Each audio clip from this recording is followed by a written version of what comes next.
అసెంబ్లీలో ఏమిటి అని అంటే స్పోర్ట్స్ పర్సన్స్కు టెస్ట్ పెట్టాల్సిన అవసరం లేదంట. వీళ్ళు చెప్పిన మాటలు అసెంబ్లీలో, స్పోర్ట్స్ పర్సన్స్కు టెస్టులు పెట్టాల్సిన అవసరం లేదంట. పివి సింధు లాంటి వారికి నేరుగా ఉద్యోగాలు ఇచ్చాం కాబట్టి, పివి సింధు లాంటి వారికి నేరుగా ఉద్యోగాలు ఇచ్చాం కాబట్టి పిల్లలకు చదువులు చెప్పే ఈ టీచర్ ఉద్యోగాలు కూడా అవి కూడా 372 ఉద్యోగాలు.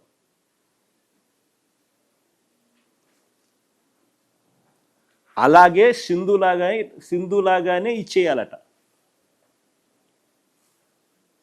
ఇచ్చారంట. దానికి దీనికి పొందన పెట్టినారు. ఒక్కసారి వాళ్ళు ఏమన్నారో, ఇద్దరు అబ్బా కొడుకులు ఏమన్నారో ఒకసారి ప్లే చేయండి ఒకసారి.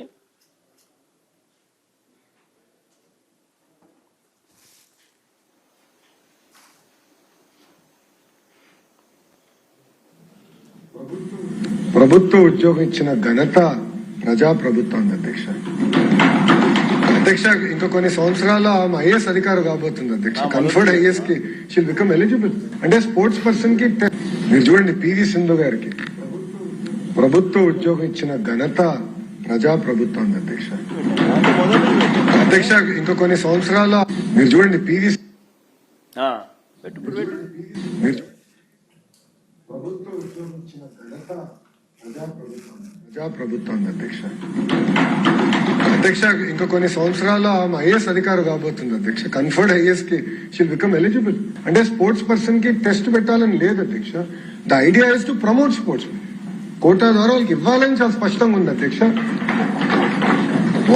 వాళ్ళందరికీ ఏదైతే రూల్ పాటించామో అదే రూల్ ఇక్కడ కూడా పాటించి వాళ్ళ సింధుకు ఏ రూల్ పాటించినామో ఇక్కడ కూడా అదే రూల్ పాటించినారంట. 372 ఉద్యోగాలు పరీక్ష అనేదే లేకుండా, డిఎస్సి పరీక్ష అనేదే లేకుండా సింధు పేరు చెప్పి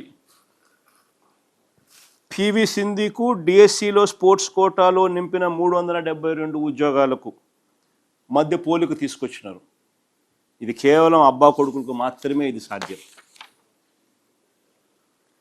నిజంగా వీళ్ళ మైండ్లో చిప్పులు ఉన్నాయా లేదా నాకైతే తెలియదు.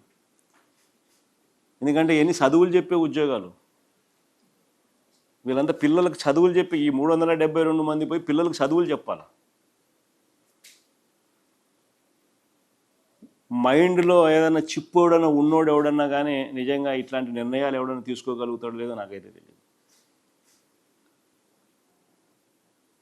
ఏ రకంగా వీళ్ళు చదువులు చెప్తారు? డిఎస్సి అనేది ఎందుకు? చదువులు చెప్పడానికి నువ్వు కెపాసిటీ నీకుంది అని చెప్పి నిర్ధారించే పరీక్ష డిఎస్సి.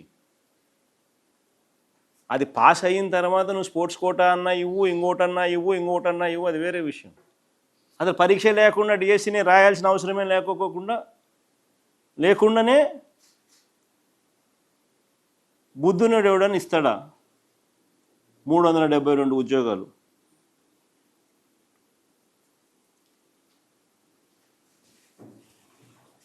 నేను అడుగుతా ఉన్నా, అసలు పివి సింధుకు ఈ 372 మంది ఉద్యోగాలకు స్పోర్ట్స్ కోటాలు ఇచ్చిన దానికి ఎలా పోలిక తేగలుగుతారని అడుగుతా ఉన్నా. పివి సింధు అనేది ఒక ఎక్సెప్షనల్ కేసు. పివి సింధు అనేది ఒక exceptional case. 2016 Rio Olympics silver medal సాధించింది. 2020లో టోక్యో ఒలింపిక్స్లో బ్రాంజ్ మెడల్ సంపాదించారు. బ్యాడ్మింటన్ వరల్డ్ ఫెడరేషన్ ఛాంపియన్షిప్ సంపాదించింది. కామన్వెల్త్ గేమ్స్, ఏషియన్ గేమ్స్, ఇలా చాలా ఇంటర్నేషనల్ టోర్నీస్లో ఆమె విజయాలు సాధించింది, మెడల్స్ తీసుకొచ్చింది. ఇలాంటి సింధు లాంటి వాళ్లకు ఒక ప్రత్యేక పాలసీ ఉంది, వేరే పాలసీ. ఎక్సెప్షనల్ టాలెంట్, ఎక్సెప్షనల్గా వీళ్ళు పర్ఫామ్ చేసిన పరిస్థితులలో, ఇంటర్నేషనల్ టోర్నమెంట్స్లో పార్టిసిపేట్ చేసిన పరిస్థితుల్లో international gold medals, silver medals, bronze medals వచ్చిన పరిస్థితులలో ఇటువంటి ఎక్సెప్షనల్ పీపుల్స్కు సెపరేట్ పాలసీ. ఆ పాలసీ అది చూడండి ఒకసారి. వాళ్ళు డిస్ప్లే చేసిన పాలసీ 10/12/2024 ఎప్పటి నుంచో ఉంది, డిస్ప్లే చేసినారు. 10/12/2024 జియో నెంబర్ 18. ఏది? ఒలింపిక్స్.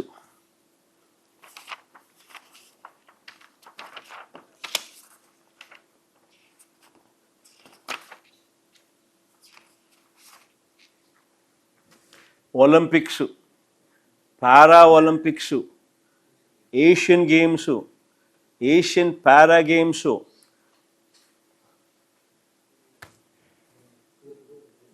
సరే పేపర్ మా సరే పేపర్ ఇదైతే ఎక్కడుంది పెట్ల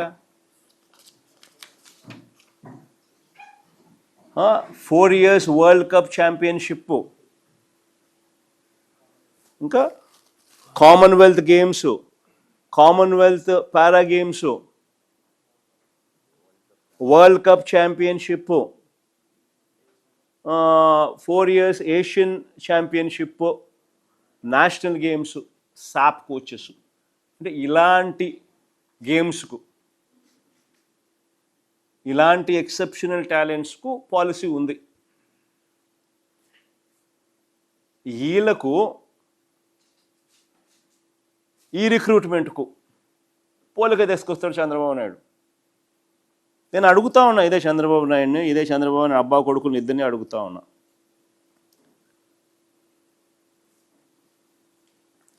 స్పోర్ట్స్ కోటాలో నియమించిన దాదాపు 372 మందిలో పివి సింధుల ఎంతమందికి ఒలింపిక్స్, వరల్డ్, ఏషియన్, కామన్వెల్త్ స్థాయి gold medals, silver medals, bronze మెడల్లు ఇలాంటి అచీవ్మెంట్స్ వచ్చినాయని అడుగుతా ఉన్నా. ఎంతమందికి వచ్చినాయని అడుగుతా ఉన్నా. నిజంగా తన స్కామును కప్పిపుచ్చుకునే దానికి సింధు లాంటి వాళ్ళను ఎలా ఉపయోగించుకుంటాడు అబ్బా కొడుకులు అని చెప్పడానికి నిదర్శనం ఇది. సింధు లాంటి వాళ్ళకి ఇవ్వడానికే టీచర్ రిక్రూట్మెంట్లో స్పోర్ట్స్ కోటాకు ఈ కొత్త జీవోలు ఇచ్చామని చెప్తా ఉన్న ఈ చంద్రబాబు, లోకేష్, నేను ఇద్దరిని అడుగుతా ఉన్నా. సింధు లాంటి వాళ్లకు ఇవ్వడానికే టీచర్ రిక్రూట్మెంట్లో స్పోర్ట్స్ కోటాకు ఈ కొత్త జీవోలు ఇచ్చామని చెప్తున్న ఈ చంద్రబాబు, లోకేష్ ఇద్దరిని కూడా నేను మళ్ళీ అడుగుతా ఉన్నా. మరి అలాంటప్పుడు ఈ జీవోలన్నీ మళ్ళీ వెనక్కి ఎందుకు తీసుకున్నారయ్యా అని రిక్రూట్మెంట్ అయిపోయిన తర్వాత. రిక్రూట్మెంట్ అయిపోయిన తర్వాత వెనక్కి ఎందుకు తీసుకున్నారని అడుగుతా ఉన్నా. వాస్తవాలు ఏమిటనంటే వీళ్ళ మనుషులకు టీచర్ ఉద్యోగాలు అమ్ముకోవడానికి స్పెషల్గా జియో నెంబర్ 4, జియో నెంబర్ 47 ఇచ్చి గేట్లు ఎత్తారు. స్పెషల్గా ఈ జియోలు తీసుకొచ్చినారు. వీళ్ళ మనుషులకు టీచర్ ఉద్యోగాలు అమ్ముకోవడానికి జియో నెంబర్ 4, జియో నెంబర్ 47 ఇచ్చి గేట్లు ఎత్తారు. జియో నెంబర్ 4, జియో నెంబర్ 47 చూస్తే Andhra Pradesh in direct recruitment without the requirement of competitive exams across government departments, without the requirement of competitive exams. GO number 4 dated 19/4/2025. GO number 47 dated 19/4/2025. Without the requirement of competitive exams across government departments. అంటే గేట్లు ఎత్తారు. వాళ్ళ మనుషులకు teacher ఉద్యోగాలు అమ్ముకోవడానికి స్పెషల్గా Jio number 4, Jio number 47 ఇచ్చి గేట్లు ఎత్తినారు. ఎత్తిన తర్వాత పని పూర్తి చేసిన తర్వాత 372 మందికి ఉద్యోగాలు ఇచ్చుకున్న తర్వాత జియో నెంబర్ 23, జియో నెంబర్ 56 ఇచ్చి మళ్ళీ గేట్లు మూసేశారు. జియో నెంబర్ 23, జియో నెంబర్ 56 ఈ రెండు కూడా తీసి ఈ రెండు ఇచ్చి మళ్ళీ గేట్లు మూసేసినారు. ఈ రెండిట్లో ఏమని రాసినారు చూడు, amendments. GO number 23 and GO number 56 దీంట్లో amendments. sports persons who qualify in the prescribed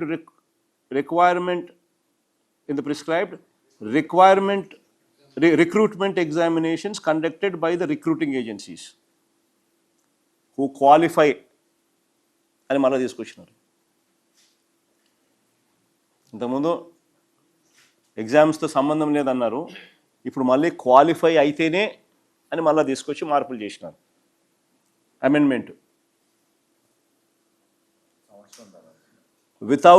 without the requirement of competitive ఎగ్జామినేషన్స్ను నెసెసరీ అమెండ్మెంట్ తీసుకొని వచ్చి దాంట్లో ఏమని రాసినారు, prescribed recruitment qualify in the prescribed recruitment examination conducted by the recruiting agencies and national amendment.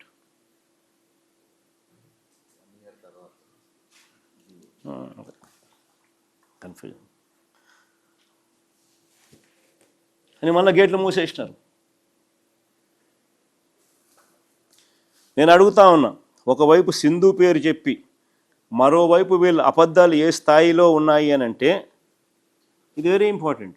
అసలు వీళ్ళ అబద్ధాలు అనేది నిజంగా ఏ స్థాయిలో ఉన్నాయి అని అంటే